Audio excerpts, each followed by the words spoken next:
Hello everyone, আসসালামু আলাইকুম। শুভ সন্ধ্যা সবাইকে। আজকে আপনাদের জন্য নিয়ে আসছি মগজ মোটাম করি।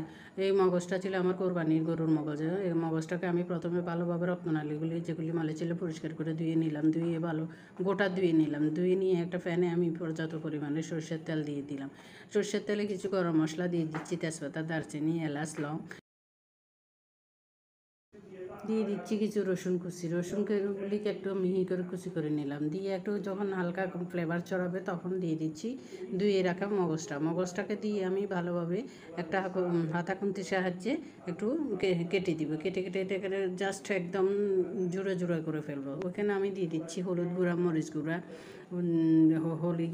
গরম মশলার গুঁড়া, এরপরে জিরা ধনিয়ার গুঁড়া, এরপরে দিয়ে দিচ্ছি বেশ কিছু পরিমাণ পেঁয়াজ কুচি, কাঁচামরিচ কুচি দিয়ে এখন এটাকে ভালোভাবে নেড়ে চেড়ে এখন কম জালে এটাকে কম আঁচে রাখবো।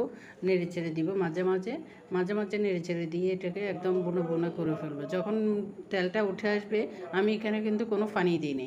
আমি মগজ বুনোতে কোনো পানি দিই না, এটা আমার কাছে ভালো লাগে না, তাই আমি দিই না। কিন্তু আপনারা ইচ্ছে করলে দিতে পারেন, কিন্তু এভাবে রান্না করলে সবথেকে বেশি ভালো হয়। তো এখন ঢেকে দিচ্ছি। ঢেকে দিয়ে মাঝে মাঝে কম জালে রেখে মাঝে মাঝে শুধু আলতো হাতে এটা নেড়ে ছেড়ে দিব। নেড়ে চেড়ে দিয়ে আবার ঢেকে দিচ্ছি। ঢেকে দিয়ে এভাবে যখন আমার মগজ ভুনাটা একদম তেল উঠে আসবে তখন উপর থেকে কিছু ধনেপাতা কুচি ছিটি দিয়ে এই যে রেডি তৈরি হয়ে গেল আমার দারুণ মজার মগজ ভুনা। তো ভালো থাকবেন সবাই, সুস্থ থাকবেন। আল্লাহ হাফেজ, আসসালামু আলাইকুম, শুভ সন্ধ্যা।